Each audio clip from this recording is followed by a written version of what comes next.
So far in 2024, there have been over 135 incidents of gunfire on school grounds, resulting in 42 deaths and 91 injuries nationally.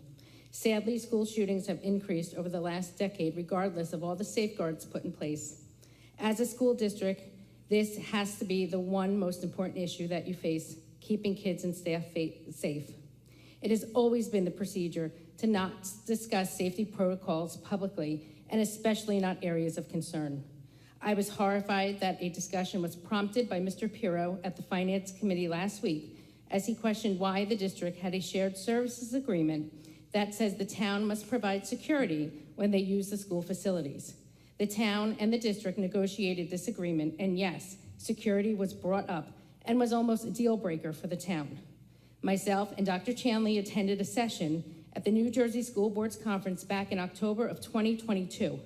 At that meeting, the New Jersey Department of Education's head of security that goes around to all the school districts in New Jersey to give recommendations for how to increase security said that any time a school facility is used, whether it be for school, after-school programs, or recreational sports, there should always be a security guard present. His examples of why a district must have security anytime a child is in the school facility made sense. And from there, Dr. Chanley, Mr. Selby, and the board had conversations about this. As it was said in finance, the district currently does not have the money to provide security for every time the town uses the school. And that is why it became part of the discussion with the mayor. While Mr. Piro said the town has always used the buildings free of charge, he was incorrect. The town entered into a shared services agreement back when the township paid for the tennis courts at the high school. That agreement has ended, and the district was no longer obligated to allow for free use of the facilities any longer. That became part of the negotiation. Like the shared services for the track and the football field, the district negotiated allowing the town 15 years to use Applegarth free of charge and 5 years for the rest of the facilities. However, the town would have to provide the security. It became a very heated discussion, and honestly, the shared services agreement almost did not get settled because I refused to back down on the safety of our kids.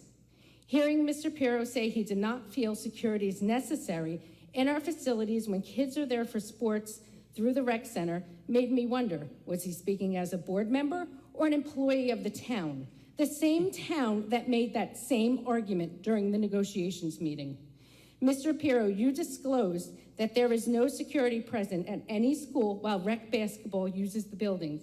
And by saying that, you put a huge bullseye on every single kid now that goes into those buildings at night for sports where there are no security guards. I hope this board and the district will honor the legally binding agreement that was made to ensure that the town provides security. Either pay for our security guards or send a police officer to those schools when they are being used. That means for rec sports, rec camp performances, shows, etc. Our schools need to be secure. We are no longer a one-horse town anymore, where the example Mr. Piro gave about custodians calling him when he was the head of security, who he then called the head of recreation and told her to get to the school to handle the situation. This makes me so very thankful he is no longer our head of security.